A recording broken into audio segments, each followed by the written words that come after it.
Ok, entonces, entramos a lo que son elementos de teoría de probabilidades. Probablemente ustedes ya han calculado probabilidades anteriormente, ¿cierto? Es materia que por lo general se ve en los colegios, también entra en la BSU. ¿Y qué es una probabilidad? No es más que nada una cuantificación de la certidumbre de que un evento ocurra o no. Es decir, yo defino algún evento que es aleatorio, es decir, yo no sé de antemano su resultado, y a los resultados posibles yo le asigno ciertas probabilidades. Y eso me da a mí una cuantificación de cuáles resultados tienen mayor certeza o certidumbre de ocurrir. Entonces, lo que vamos a hacer en esta parte del curso, por lo menos en esta clase, es formalizar estas ideas y darles una estructura matemática más formal. Entonces, lo primero que necesitamos definir, qué es lo que es un experimento aleatorio, y vamos a decir que esto es un experimento aleatorio en el que los resultados se producen al azar y se conocen de antemano todos los posibles resultados. Eso último es importante. Un experimento aleatorio bien definido es aquel en que yo conozco de antemano los resultados posibles. Por ejemplo, cuando yo lanzo un dado, yo sé que los resultados posibles son los números del 1 al 6. No puede salir un 7, ¿cierto? Entonces, yo debo conocer todos los resultados posibles para definir de forma correcta mi experimento aleatorio. Y asociado a un experimento aleatorio, tenemos lo que se llama un espacio muestral, que es el conjunto de todos los posibles resultados del experimento aleatorio. En el ejemplo del dado, cuando lanzo el dado, yo sé que los resultados posibles son los números del 1 al 6, ¿cierto? Que son cada uno de los lados del dado. Así que estos números o estos resultados van a corresponder a ser mi espacio muestral.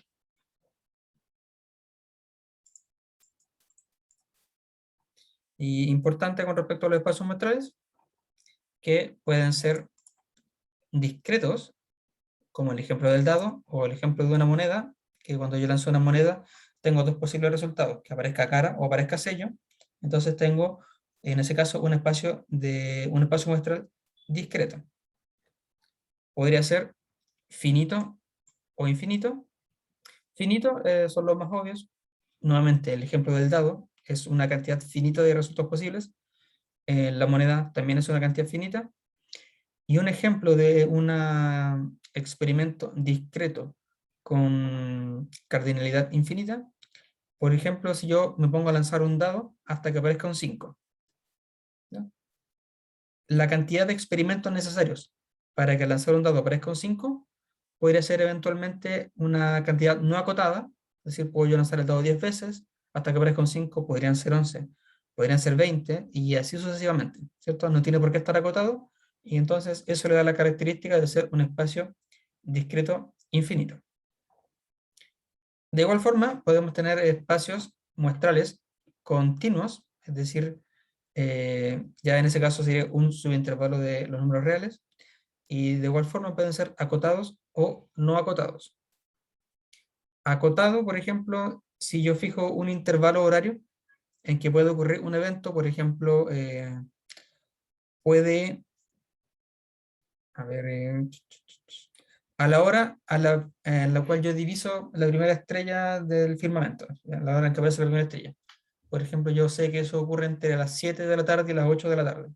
Entonces, en ese intervalo de tiempo va a ocurrir mi evento. Por lo tanto, es continuo porque puede ser cualquier número entre el 7 y el 8, pero acotado porque no puede ser menor que 7 ni mayor que 8. Y de igual forma, un experimento puede ser, un espacio muestral puede ser continuo e infinito. Por ejemplo, cuando yo veo el tiempo de vida de una ampolleta. La ampolleta puede durar 1 hora, 10 horas, 5 días, 20 días, un mes, un año, y etcétera. Es un tiempo no agotado, así que eso corresponde a ser un experimento cuyo espacio muestral es continuo y infinito, o no agotado. Bien, entonces, experimento aleatorio, el experimento que yo realizo, espacio muestral, los posibles resultados que tiene el experimento. A partir del espacio muestral, yo puedo definir lo que son eventos o sucesos. ¿Ya? Diremos que si tengo un experimento E y tengo omega, su espacio muestral, A va a ser un evento si es que A es un subconjunto de omega. ¿Ya? Entonces, ustedes pueden pensar directamente que todos los eventos, digo, todos los resultados posibles son eventos, y eso está bien, pero también mezclas de resultados posibles. Por ejemplo, si yo lanzo un dado, yo puedo definir el evento que salga un número par. Y ese evento está conformado por los resultados 2, 4 y 6. ¿Sí? Entonces, como esos números pertenecen al espacio omega, entonces el evento que aparezca un número par es en efecto un evento. Ejemplo de lo que estamos hablando, si lanzo una moneda, bueno, el experimento puedo definirlo como lanzar una moneda una vez al aire y ver cuál es el resultado. Ese es mi experimento. Entonces, el espacio muestral asociado, yo sé que son los resultados cara o sello. Y los eventos que yo puedo definir son que aparezca cara, que aparezca sello, que aparezca cara o sello, o vacío. El vacío, en el fondo, a mí me va a representar todos aquellos eventos que son imposibles que ocurran. Por ejemplo, que aparezca cara y sello. No puede aparecer cara y sello al mismo tiempo. Solamente cara o sello.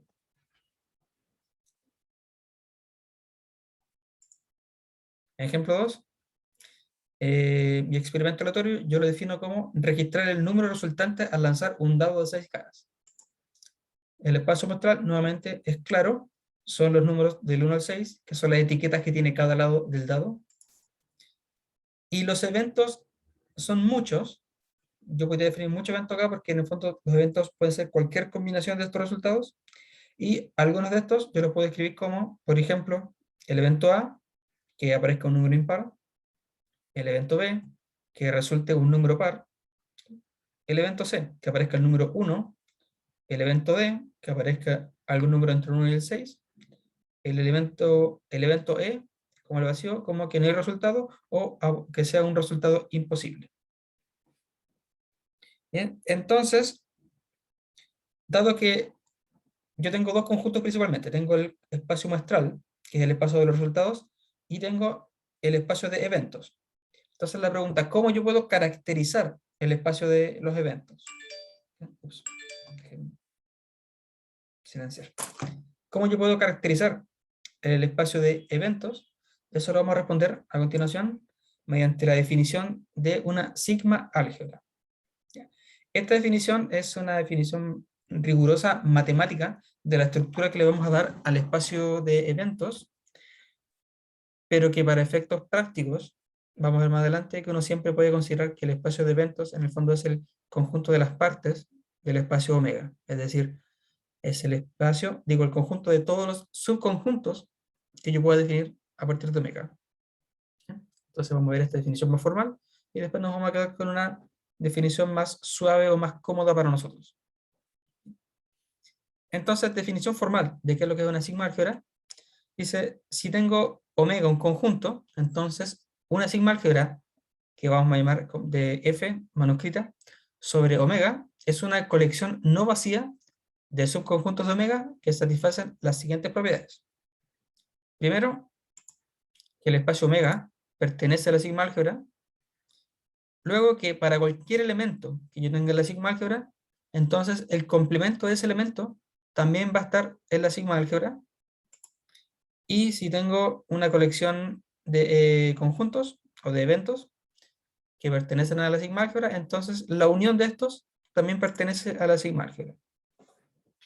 En resumidas cuentas, una sigma álgebra es un conjunto que contiene al espacio, que es la primera propiedad, que es cerrado bajo el complemento, es decir, que a cualquier elemento que yo tenga, si le tomo el complemento también está contenido dentro de la sigma álgebra, y si tengo cualquier colección de elementos, si yo los uno, la unión también está contenida está contenida dentro de la sigma álgebra. ¿Por qué es importante la sigma álgebra dentro del espacio de probabilidad? Porque esto me asegura que todo lo que yo haga va a funcionar bien. Que cualquier unión que yo tome de cosas va a estar bien, cualquier complemento que yo tome va a estar bien definido, y es más, como yo puedo tomar complementos de cualquier elemento, yo podría tomar el complemento de este elemento, el complemento de la unión. Recuerden por las leyes de Morgan que el complemento de la unión es la intersección de los complementos de los elementos. Así que eso me dice en el fondo que también las intersecciones van a estar contenidas en mi sigma álgebra. Entonces estas tres propiedades a mí me permiten obtener más propiedades que me caracterizan de buena forma mi espacio de probabilidad. Digo, sí, mi espacio de probabilidad, y que lo que nosotros estamos interesados en el fondo es darle estructura al espacio de eventos. Aquí observación, si un espacio muestral tiene n elementos y consideramos la sigma álgebra como el conjunto potencia, aquí recuerden el conjunto potencia, esto que se define como el conjunto o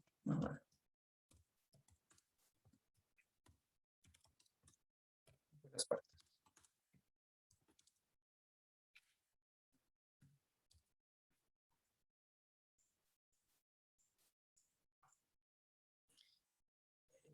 Sí, conjunto de las partes. ¿Cuál es el conjunto de las partes? Aquel conjunto que tiene todos los subconjuntos del espacio omega. Bueno, si ustedes quieren ejercitar, aparte esto no nos no vamos a ocupar nuestro tiempo en verificar que un espacio o que una sigma álgebra sea sigma álgebra en efecto. Eso no es parte del enfoque del curso. Nosotros nos vamos a dedicar básicamente a calcular probabilidades y estudiar modelos. Pero si ustedes quieren ejercitar otras cosas, podrían, por ejemplo, ver si es que el conjunto potencia es en efecto una sigma álgebra, es decir, si cumple las tres propiedades que definimos anteriormente. Bueno, pero si tengo un espacio muestral omega y defino la sigma álgebra a partir del conjunto potencia, entonces la cantidad de elementos será 2 a la n. ¿Por qué? Porque, bueno, con n, eso es un comentario que falta ahí. Con n la cantidad omega. Es decir, la cardinalidad de omega es igual a n. Ese es un comentario que me falta hacer.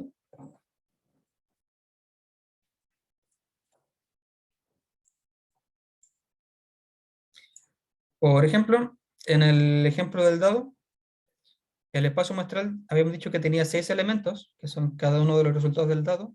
Por lo tanto, la cantidad total de eventos que yo puedo definir son 64. Es decir, mi espacio de eventos tiene 64 elementos. Ejemplo 2, digo 3. Una caja tiene 2 baterías buenas y 3 malas. El experimento consiste en probar las pilas una a una hasta encontrar las 2 baterías buenas y anotar el número de pruebas realizadas, es decir, cantidad de pruebas necesarias hasta encontrar las 2 baterías buenas. Entonces, ¿cuál es el espacio muestral? Omega serían 2, 3 y 4 pruebas. ¿Por qué no 5? Porque en el momento en que yo hago las 4 pruebas, las 4 primeras pruebas, eso ya me define automáticamente la quinta, así que no la realizo. Por ejemplo, si es que encuentro la, la primera batería buena en el cuarto intento, entonces yo ya sé que la última batería es la buena, es la segunda buena, digo. Así que no es necesario realizar el quinto experimento. Y mínimo debo realizar 2 experimentos para encontrar las 2 baterías buenas, ¿cierto? Que en el mejor escenario yo encuentro la primera batería buena en el primer experimento y la segunda batería buena en el segundo experimento. Por lo tanto, para este espacio, la cantidad total de eventos posibles son 2 a la 3, es decir, 8 eventos posibles que yo podría definir a partir de este espacio muestral.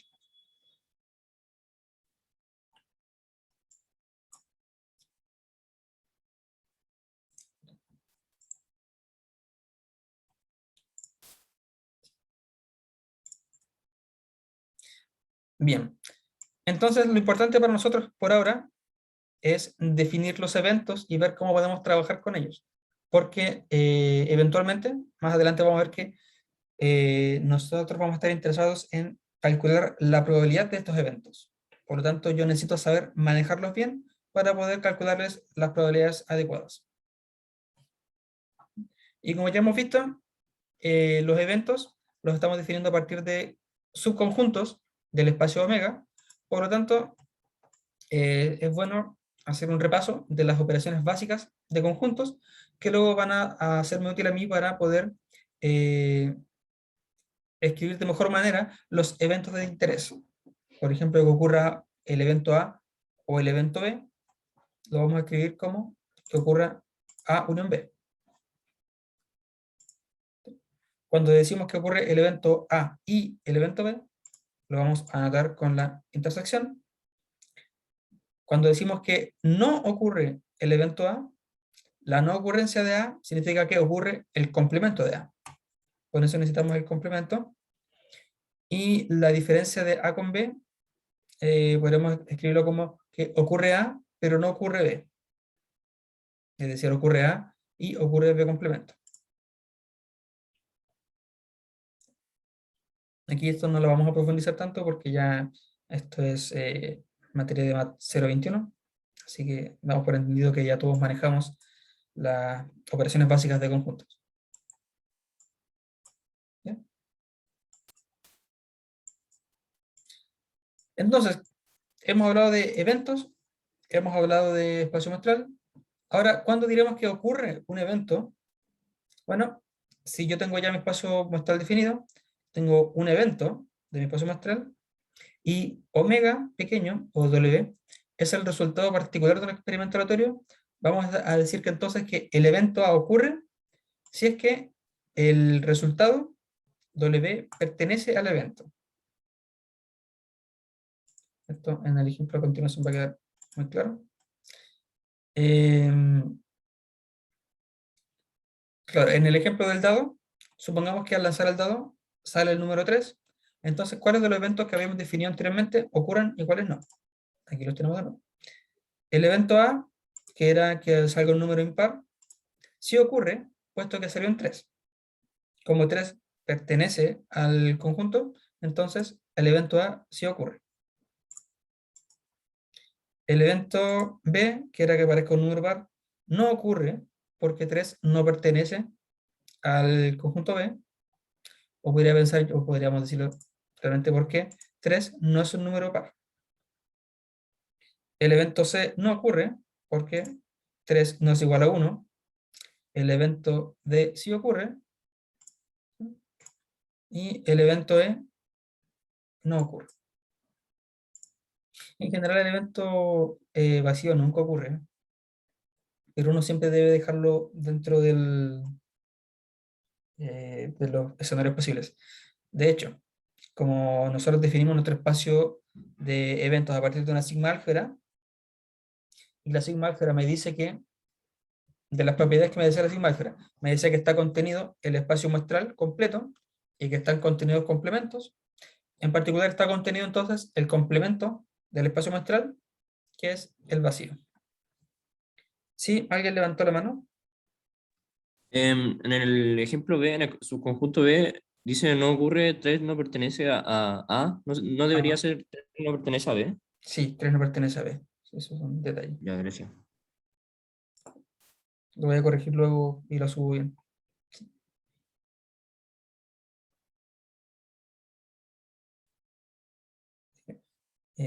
Eso, no sé si tú das consultas por ahora.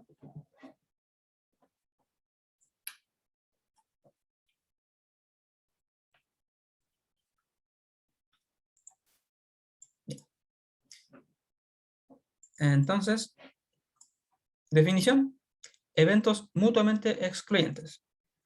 Se dirá que entonces que dos eventos A y B son mutuamente excluyentes si su intersección es vacía. O más generalmente, si tengo una colección de eventos, estos se van a decir mutuamente excluyentes si la intersección de ellos uno a uno es vacía, obviamente sin considerar la intersección del evento consigo mismo. ¿Y esto qué me indica a mí? que si dos eventos tienen intersección vacía, entonces la ocurrencia de uno imposibilita la ocurrencia del otro. Por eso se le llama mutuamente excluyente. Es decir, si ocurre uno, se excluye la ocurrencia del otro. Y eso es fácil de ver porque si A intersectado con B, voy a ponerle 0 haciendo referencia al vacío. Entonces, si ocurre A, quiere decir, debe decir que el resultado W pertenece a, ¿cierto? Esa es la definición que habíamos dicho nosotros. Cuando el resultado de un experimento pertenece al conjunto, entonces diremos que ese evento ocurre. Ahora, como la intersección de A con B es vacía, entonces omega o W no puede pertenecer a B.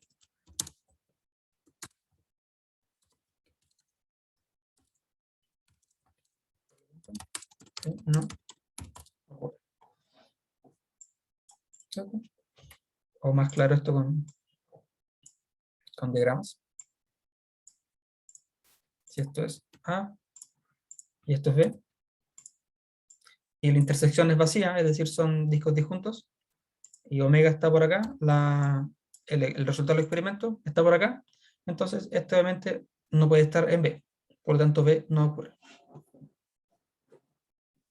Y de igual forma, si es que llegase a ocurrir B, es decir, si es que el resultado estuviese aquí, entonces A no ocurre.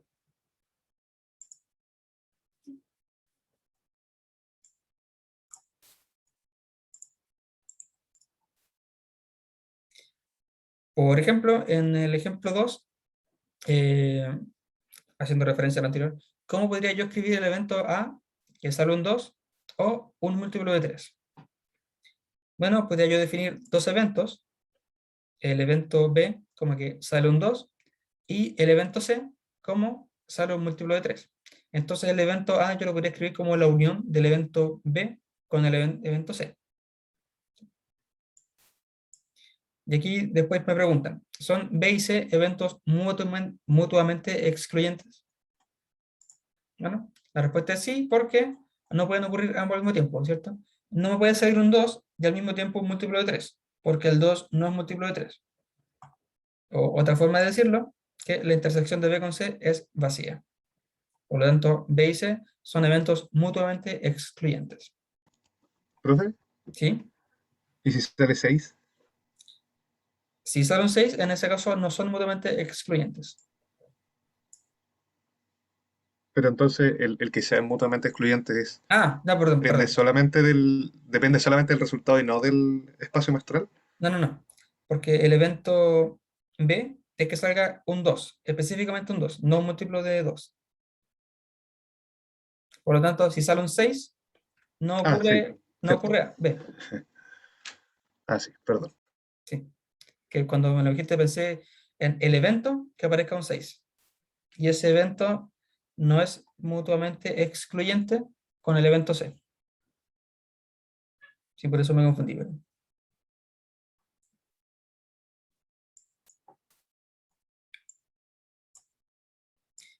Bien, entonces, ¿qué hemos definido? Hemos definido espacio muestral, hemos definido eventos, hemos visto la estructura que tiene un evento, que es a partir de la sigma álgebra, y vimos algunas propiedades de los eventos, ¿cierto? Ahora vemos entonces cuál es la medida de probabilidad, es decir, esta función que a cada evento le asigna un número entre 0 y 1, que es lo que nosotros llamamos probabilidad. Bueno, entonces, definición, medida de probabilidad, si tenemos f, una sigma álgebra sobre el conjunto omega, una medida de probabilidad va a ser una función p que va desde la sigma álgebra, es decir, el espacio de eventos, hacia el conjunto 0, 1, tal que la medida o la probabilidad de omega el espacio completo, tiene que ser igual a 1, y para cualquier colección de eventos disjuntos, que son disjuntos por pareja, es decir, tales que la intersección de estos es vacía, entonces la probabilidad de la unión de estos tiene que ser igual a la suma de las probabilidades. Si yo tengo una función que me cumple estas dos propiedades, entonces esa función es una medida de probabilidad. ¿Y por qué hablamos de medida? La teoría de la medida es una área de la matemática bastante extensa, de la cual se aprovecha la probabilidad para definir la función que le asigna valores a los eventos. Y es básicamente eso. Estamos nosotros midiendo un evento. Cuando tenemos un evento, nosotros estamos midiendo su probabilidad, o más bien su chance de que ocurra. Y eso es lo que nosotros llamamos probabilidad. Por eso se habla de medida de probabilidad. Aunque también se puede hablar de igual forma de función de probabilidad. Entonces, lo importante es que la medida o la probabilidad del espacio muestral sea igual a 1. Y si tengo eventos disjuntos, la probabilidad de la unión es igual a la suma de las probabilidades.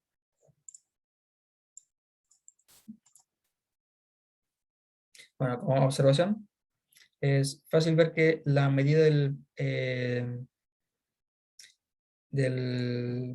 vacío es 0, y a partir de eso, si yo considero todos estos eventos a partir de cierto valor iguales a vacío, entonces esta probabilidad de la unión arbitraria se convierte en una unión finita. De hecho, lo más clásico es que si A intersectado con B es igual a vacío, entonces la probabilidad de A con B es igual a la probabilidad de A más la probabilidad de B. Eso es lo clásico que uno utiliza a partir de esta propiedad.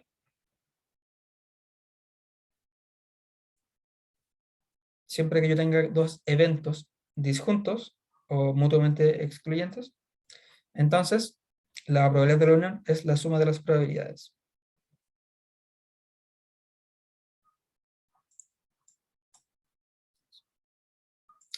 Entonces, ya con esto tenemos todo lo que necesitamos para definir lo que es un espacio de probabilidad. Y definiremos un espacio de probabilidad como el triplete o el trío de el espacio omega, el espacio de resultados, la sigma álgebra, la estructura que se le da al espacio de eventos y la función o medida de probabilidad. Esa va a ser entonces nuestra definición formal de un espacio de probabilidad.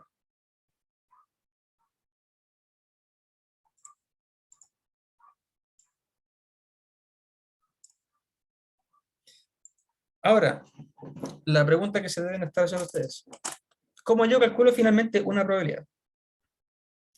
Bueno, para calcular una probabilidad tenemos tres enfoques prioritarios principales.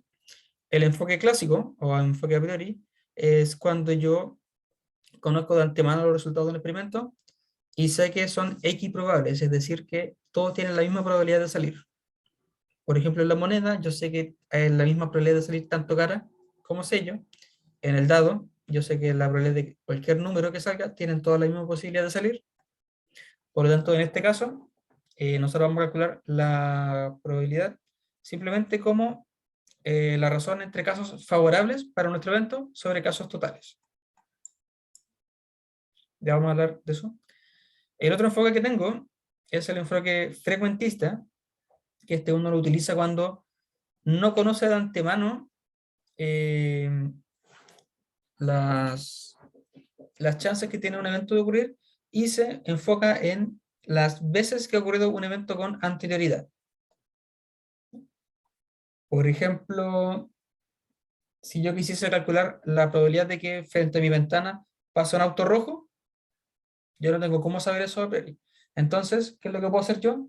Puedo asomarme a la ventana y empezar a anotar en un cuaderno la cantidad de autos rojos que pasan del total de autos que pasan. Y así yo puedo decir, ¿sabes qué? Si pasa un auto, hay una probabilidad del 0,1 de que sea rojo.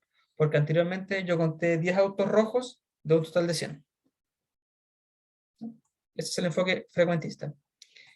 Y un último enfoque, el enfoque bayesiano,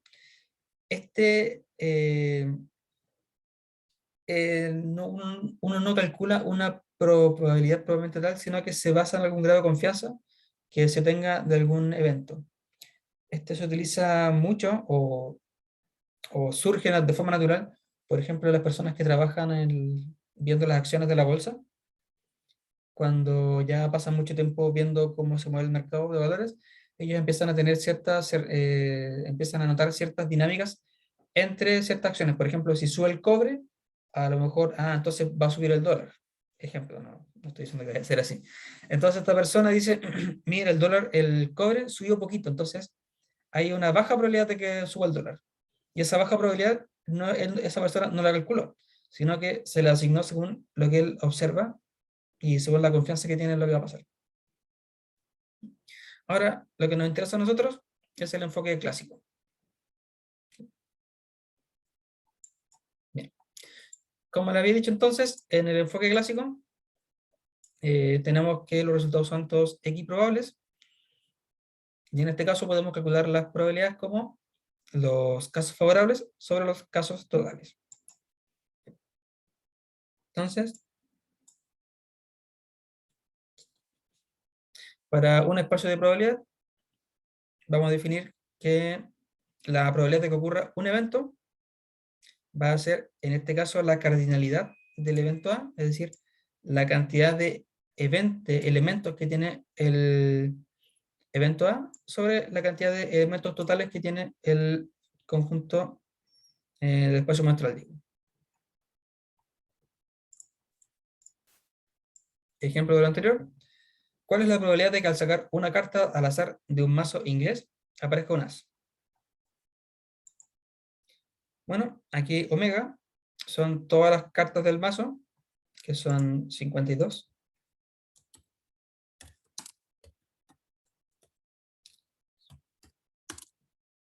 No estoy contando los Joker por si acaso. Los dejamos fuera. 52 cartas. El evento es extraer unas. Por lo tanto, los casos favorables son que aparezca unas de picas, unas de trébol, unas de corazón, unas de diamante y al final unas de picas. Por lo tanto, la probabilidad sería casos favorables, que son 4, sobre casos totales 52, es decir, una probabilidad del 0,077.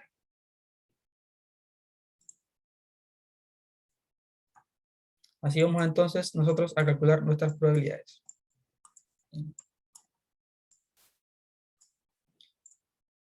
Bien. Con respecto a esta medida, esta es la medida entonces de probabilidad que vamos a utilizar nosotros. Esa que definimos anteriormente va a ser nuestra función que toma eventos del espacio de nuestra sigma álgebra y los lleva a valores entre 0 y 1.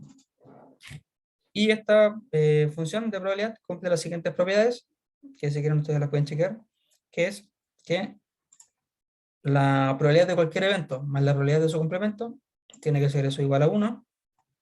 Si tengo A un subconjunto de B, entonces la probabilidad de A es menor o igual que la probabilidad de B. Y la probabilidad de la unión para cualquiera de los eventos es la suma de las probabilidades menos la probabilidad de la intersección. En el caso de que estos eventos sean disjuntos, es decir, A inter B es igual a vacío, entonces recupero la ecuación que vimos anteriormente, porque esta parte sería la probabilidad del vacío y la probabilidad del vacío siempre es igual a 0.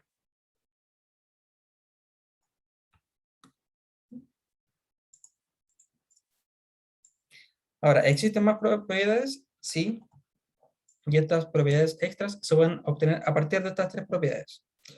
Por ejemplo, hay una fórmula para calcular la probabilidad de la unión de tres eventos cualesquiera, y esto es esta probabilidad que aparece aquí. Que ustedes, si quieren, pueden ver que se puede obtener a partir de esta propiedad de acá.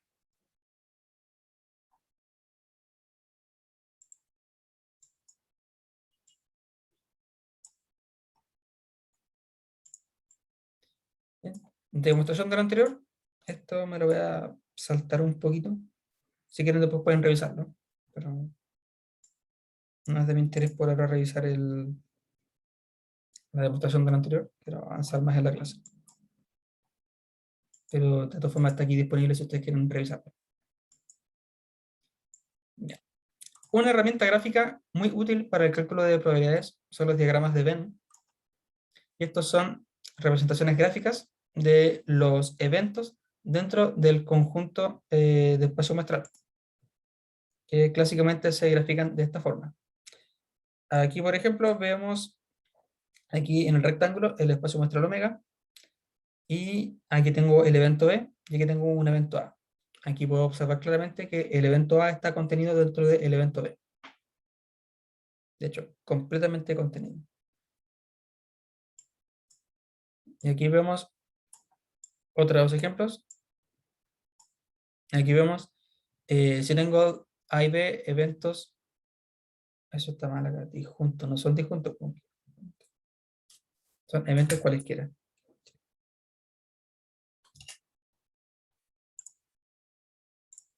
Eventos cualesquiera.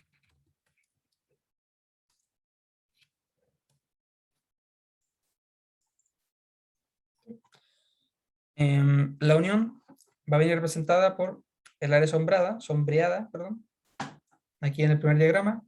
La intersección va venir dada por únicamente el área en común que tienen los dos conjuntos. La resta, o sí, bien digo, la resta de un conjunto es quitarle a un conjunto todo lo que está contenido, digo, todo lo que tiene en común con respecto al otro conjunto, es decir, que le estoy quitando la intersección. Y de igual forma, B sin A en este caso, es que al conjunto B le estoy quitando todo lo que tiene en común con el evento A, es decir, esta intersección de aquí.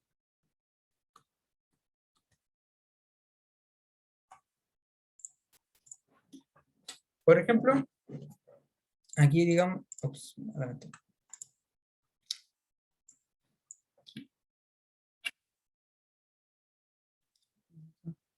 Y avancé súper bien.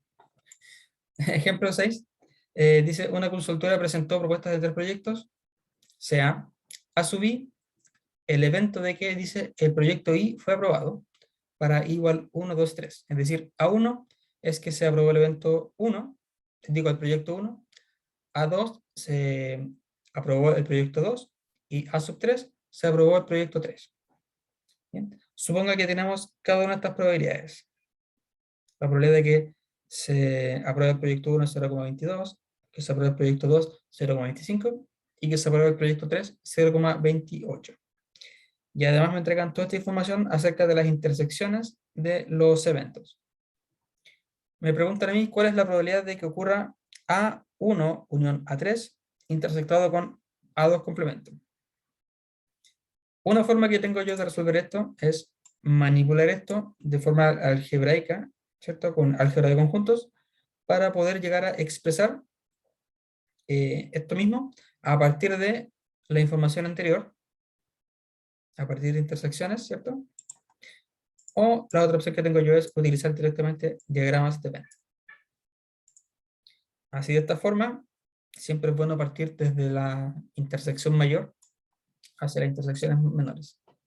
Entonces aquí yo veo, por ejemplo, la intersección de A1 con A2 con A3 es 0,1. Entonces aquí yo veo que esta parte tiene que ser 0,01. Luego la intersección de A1 con A2 es igual a 0,1. La intersección de A1 con A2 es todo esto. Pero aquí yo ya le asigné 0,01 a esta parte, así que al resto tengo que asignarle lo que falta para que sea 0,0, para que sea 0,11 en este caso. Por lo tanto, esta parte de aquí sería 0,1. Y así, luego para A1 intersectado con A3, A1 intersectado con A3 es todo esto, pero aquí ya asigné 0,01, así que lo que falta para 0,05 lo asigno acá, 0,04. De esa forma yo puedo ir asignándole probabilidades a cada una de las intersecciones. Finalmente lo que me están preguntando es la probabilidad de A1 unión A3, A1 unión A3, intersectado con A2 complemento, es decir, lo que está por fuera de A2 complemento. Y así puedo ver que es esta área de acá, es decir, 0,07 más 0,04 más 0,17. Y eso sería entonces el resultado de lo que se me está solicitando.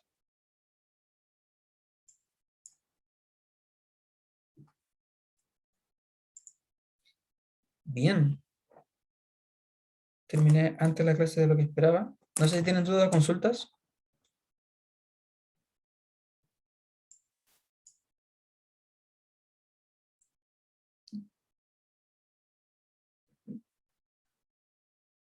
De hecho, sería bueno que... Pensé que iba a estar más justo con el tiempo de la clase, por eso me salté las demostraciones anteriores, pero si estamos bien en el tiempo, podríamos aprovechar de revisarlas, que son las demostraciones de estas tres propiedades. Entonces, digo, de la demostración de estos tres teoremas en el fondo. Entonces, la primera parte me dice que la probabilidad de A más la probabilidad de complemento tiene que ser igual a 1. Bien, nosotros sabemos que para cualquier evento A y su complemento, entonces estos dos eventos van a ser disjuntos y que su unión es el espacio completo. Es decir, A unión a complemento es el espacio completo, omega, y además A junto con A complemento son disjuntos. Por lo tanto, si yo aplico propiedad directamente acá arriba, la probabilidad de omega, por definición, tiene que ser igual a 1. Luego, la probabilidad de la unión, como es una unión disjunta, puedo separarlo en la suma de probabilidades, y así obtengo directamente la probabilidad, digo, la propiedad que estábamos demostrando, ¿cierto? Que la probabilidad, digo, de A más la probabilidad de A complemento, tiene que ser igual a 1. La número 2 dice que si A es un subconjunto de B, entonces la probabilidad de A tiene que ser menor o igual que la probabilidad de B. En este caso, el conjunto B, yo lo voy a escribir como la unión de dos conjuntos disjuntos de esta forma. B lo escribo como A unión A complemento intersectado con B. Esto para que quede más claro. Hay que recuerden que A es un subconjunto de B, es decir, esto es A. Esto es A. Y esto es B. Por lo tanto, B yo lo puedo escribir como A, que es esta parte de aquí, unido con lo que está por fuera de A, es decir, A complemento, intersectado con B, que sería esta parte de acá. Lo que está en verde corresponde a ser A complemento intersectado con B. Por lo tanto, B yo lo puedo escribir como la unión de estas dos piezas. Y lo importante es que es una unión disjunta. Por lo tanto, al tomar probabilidad de este conjunto B, ¿qué tengo yo? Que la probabilidad de B, por ser estos dos eventos disjuntos, puede ser la probabilidad de A más la suma de la probabilidad de A intersectado con B complemento. Digo, A complemento intersectado con B. Y de eso último, como la medida de probabilidad es siempre positiva, fíjense que aquí yo a la probabilidad de A le estoy sumando algo positivo. Por lo tanto, si se lo quito, si elimino este término, entonces lo que me va a quedar acá va a ser, lo que me va a quedar acá va a ser menor o igual que lo que estaba a la derecha, porque le quité algo positivo. Y de esa forma obtenemos entonces que la probabilidad de B es mayor o igual que la probabilidad de A.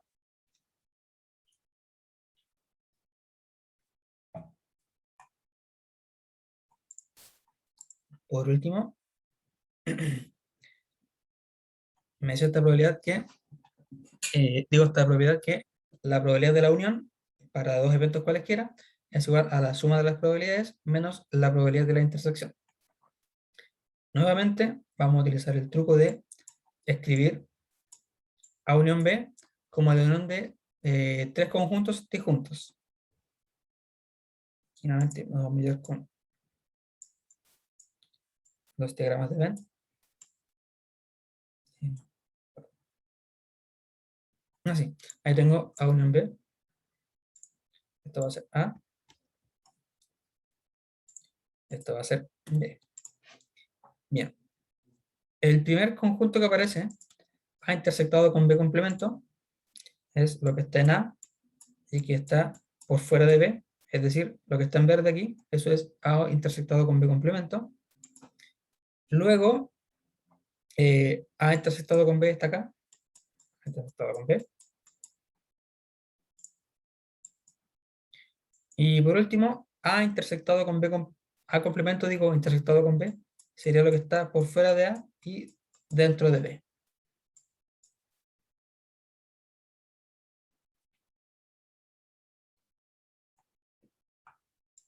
Bien. Por lo tanto, entonces, si tomo probabilidad de esta unión, eso va a ser igual a la suma de estas tres probabilidades, así como aparece aquí en la primera línea.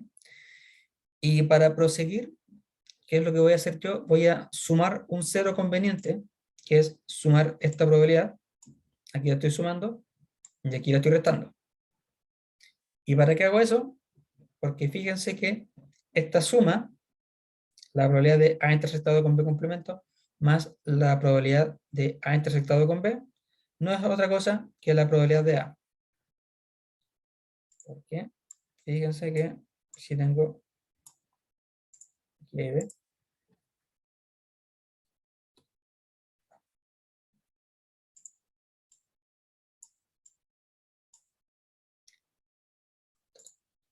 aquí tengo A, aquí tengo B. Entonces, A intersectado con B complemento, que es esta parte de acá, y A intersectado con B, es esta parte de acá. Por lo tanto, estoy calculando la probabilidad de todo A. Así que estas dos cosas se convierten en probabilidad de A. Y aquí la segunda suma, que era probabilidad de A complemento intersectado con B, más probabilidad de A intersectado con B, mismo argumento. La probabilidad de A complemento intersectado con B es esta parte de acá, y A intersectado con B es esta parte de acá. Así que esto corresponde a ser la probabilidad de B. Y con eso tengo todo, ¿cierto? Tengo entonces probabilidad de A aquí, probabilidad de B acá, menos la probabilidad de la intersección. Y entonces con eso se demuestran las tres propiedades anteriores.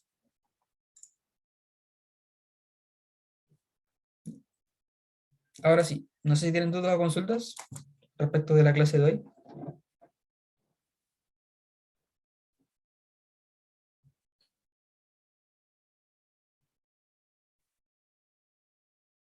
Lo importante, o la parte gruesa de la clase de hoy, es que definimos lo que era un espacio de probabilidad a partir del espacio muestral, el espacio de eventos, cuya estructura viene dada por la sigma álgebra, y vimos la medida de probabilidad.